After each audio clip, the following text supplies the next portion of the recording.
Fatal fatula Samoa Entertainment TV nei fo itula e si mai whaafonga i whaapoponga o nā tamua.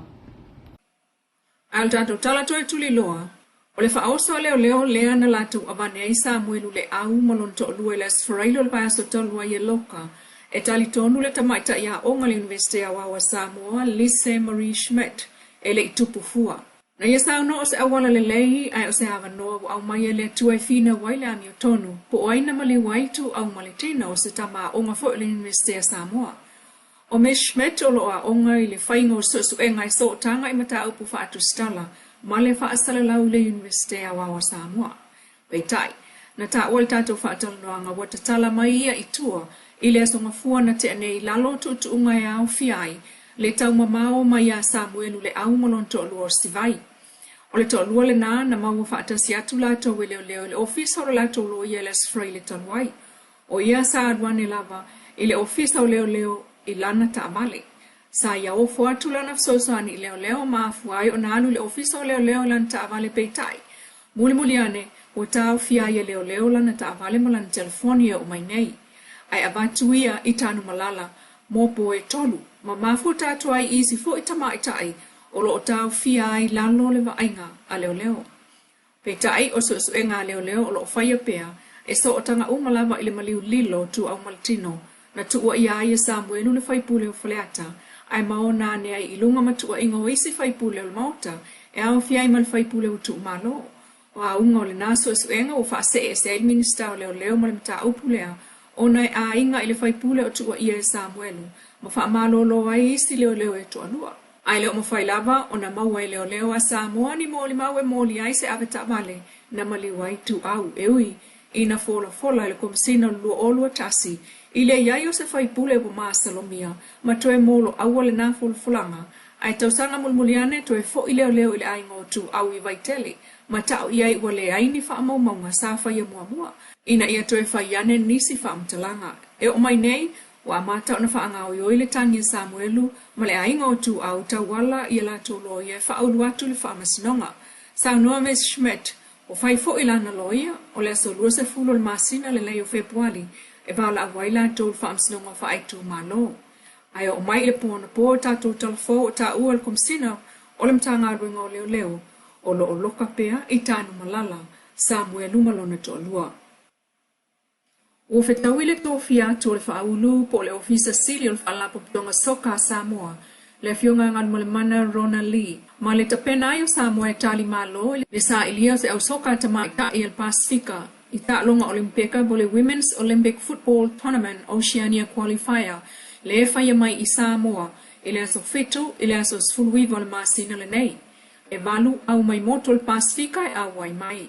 O talonga olimpeka lu olua faa le lona tolu sultolu e whai pale i falani, ile aso luas fuluono Julai ile aso sultasi o Aukuso.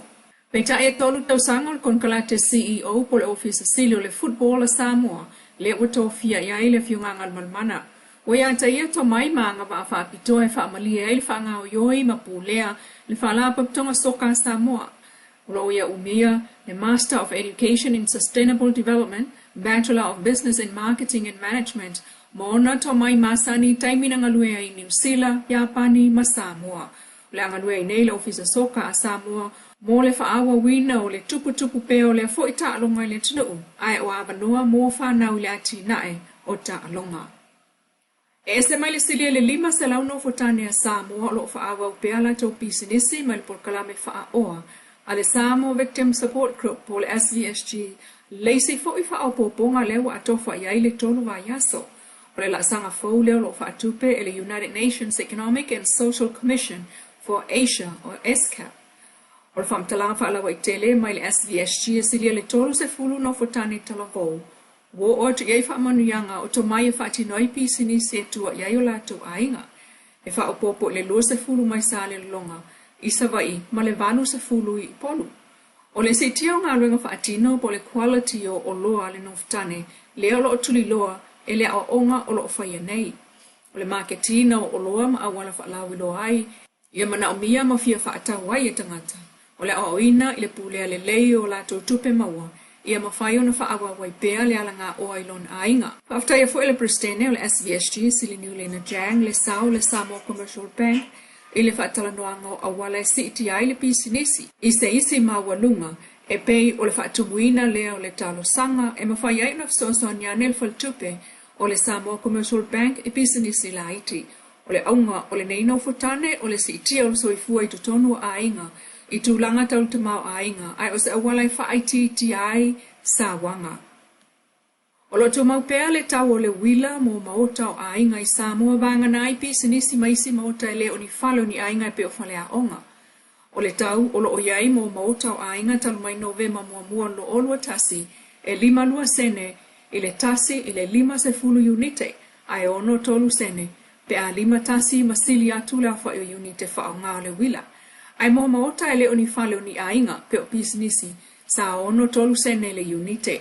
O mita whai tau tuai, o lo o wha o ngā lawa e nisi o maota o ainga, e ono tolu sene le unite, ai o maota e le o ni whale o ainga e ono fitu le unite, pei tai. Na amata mai a Novema lua o lua tolu masina taluai, le tau mo pisinisi, non-domestic consumers cash power, i le tā la lua sene le unite, ai mo mita tuai, e tā la 5 sene le unite. Ua whaalauna mai le minista o tanga ruenga whainu mera wha mau le fio ngā mulipola ana losa ale molio. Le taunu ungal suasu e ngalena whaia i Samoa malana manu lau tio ati na e ngaftauli mai na lua o tolu sfulu. Ua mawai le wha ailo fau. I le vaenga 5 tau sanga le matua ilunga o ngā lulu e le aini tutongi e tu sa male fitu ono pasene. Ma ngā luenga tausi e le aise tutongi e lufu fitu pasene. Rafai ilo vaenga o tamaita i olo umia tulanga tofi mawalunga i ngā ruenga sa 5% luafe sfulua le o se itia le se fululua tesima le ono pasene talu mai le lua o lua. O le vaenga o ngā ruenga lea loa ia tolu fitu tesima le tolu pasene i le luafe sulfitu ma watu itia nei i le lua 5 tesima le tolu pasene talu mai lua o lua. O tutongi masani ai masina o tangata whai ngā ruenga e afe lua se la ono sfulu valu talu mai lua afe sulfitu le o se itia nei i le afe ono se la lua sfulu tala Samoa. O le pasene o e le aini ngā ruenga sulfate si malfitu talu mai lua afe sfulu ma otu itia le 5% talu mai le lua o lua.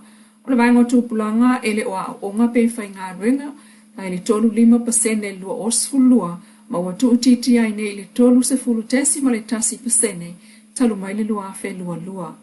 Whailoilo vaenga o whanau e 5 i le sulfitu tau sanga le mātua lo a wai ngā ruenga, po whawhai ngā ruenga i sutasi tesima 5%, e fau le whailoilo le nā. Ai ngā ruenga ngā osi o loa, le 1.8% talu mai lua o te silua, le awai le 1% i le lua o lua. O le tuu whaat singol nei li poti ma whailoilo le am whaienu wha o ngā le mālo, o pisinisi mwha la poptonga mtangata mo whaai unga whai ma tuu whaat singa, pe tuu whaat siai whainga whaabai, e siti aile soifua manuia lau tele, e pe ona sao noa le fiongan minsta. Lau Samoa Entertainment TV ma na tawa mai Samoa le ko i tu las wha o poponga i le aso atayao, i le lofo le tua wha soifua ia.